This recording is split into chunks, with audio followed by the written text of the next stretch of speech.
surpreendido, gratamente surpreendido, com o convite do jovem editor, livreiro de São Luís do Maranhão, José Loredo Filho. Fui àquela histórica capital do norte do Brasil pronunciar uma conferência sobre a Revolução de 1964, movimento este que participei nos meus verdes 18 para 19 anos. A palestra ocorreu na Academia Maranhense de Letras, com uma forte presença de jovens do movimento universitário e de recém-formados que formavam um grupo independente do Maranhão, que haviam terminado, inclusive, de vencer uma eleição, a primeira no diretório acadêmico da Universidade Federal, em que as esquerdas foram derrotadas. Tive a oportunidade de dar uma entrevista aos jornais locais, especialmente ao Estado do Maranhão, e um depoimento a um talentoso e jovem jornalista, convidado pelo Zé Loredo, que participou da entrevista, que é o nosso Ronald Robson, um rapaz de grande futuro e um nome que vocês devem registrar.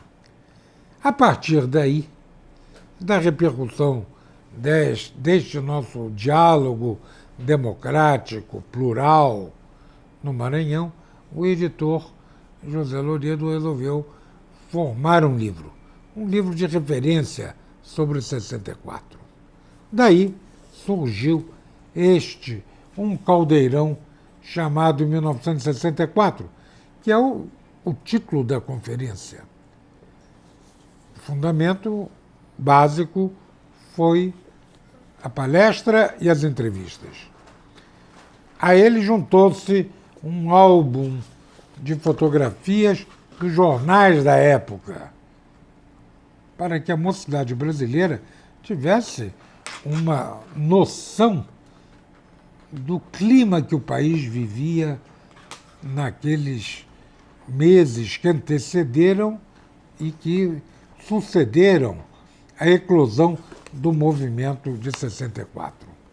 Mais adiante, tem também cadernos de fotografias de recortes de jornais da nossa participação na Revolução, os recortes dos jornais que noticiavam a nossa participação do Grupo de Ação Patriótica, né, que mereceu de jornais como o Globo até uma chamada de primeira página para um dos manifestos em que nós, com outras entidades democráticas, estávamos alertando a nação para aquela ameaça do país mergulhar no caos e daí ser presa fácil do comunismo internacional, muito ativo na ocasião e que vinha de criar a sua cabeça de ponte na América Latina através de Cuba.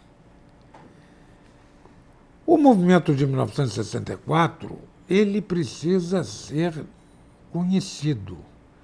Ele sofre um martelar de infâmias, de calúnias, que procuram situar como um regime policial e um regime ditatorial totalitário. Não foi. Foi um regime autoritário, mas não foi um regime militar na medida em que foi a sociedade brasileira que foi bater as portas dos quartéis e bater na consciência cívica dos oficiais das nossas Forças Armadas para aquela intervenção. E por que não foi um movimento militar?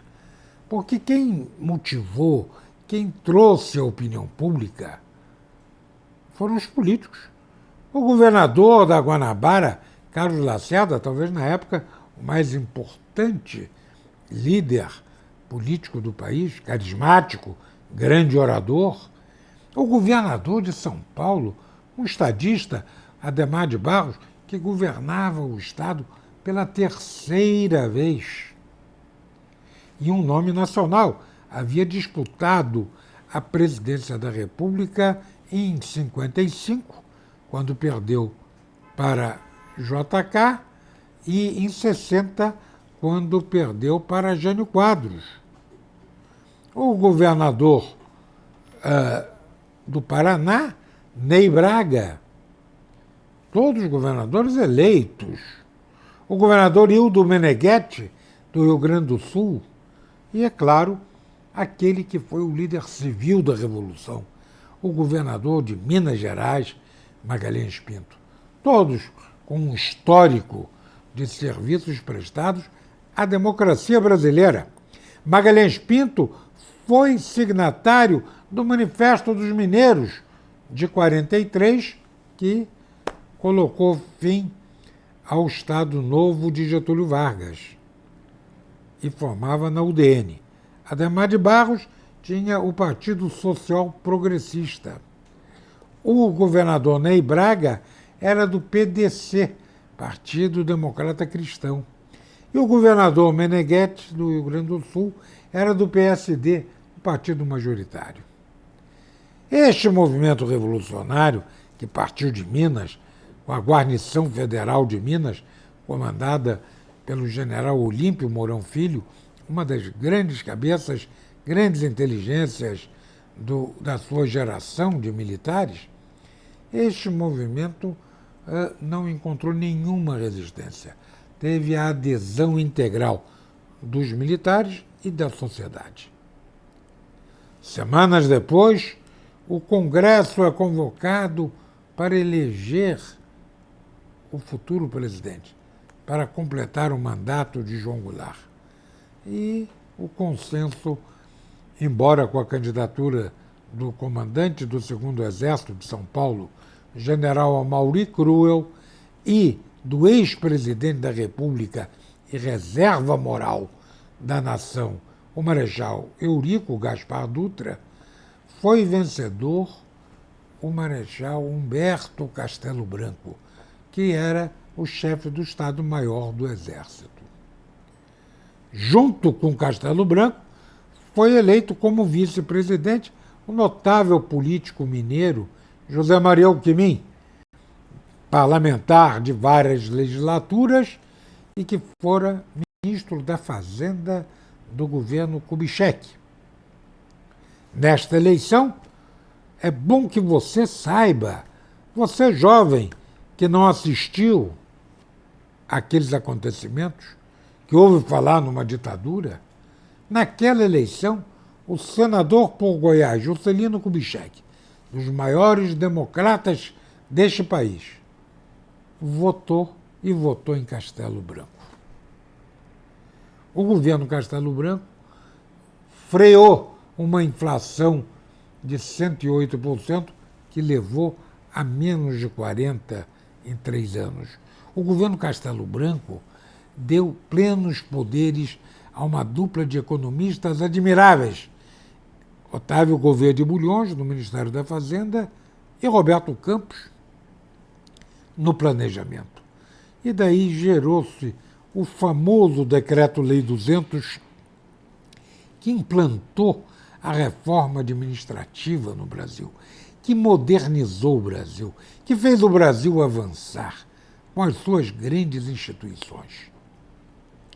Foi criado o Banco Nacional da Habitação, que, durante a sua vigência em todo o período chamado militar, deu aos brasileiros quase 8 milhões de habitações.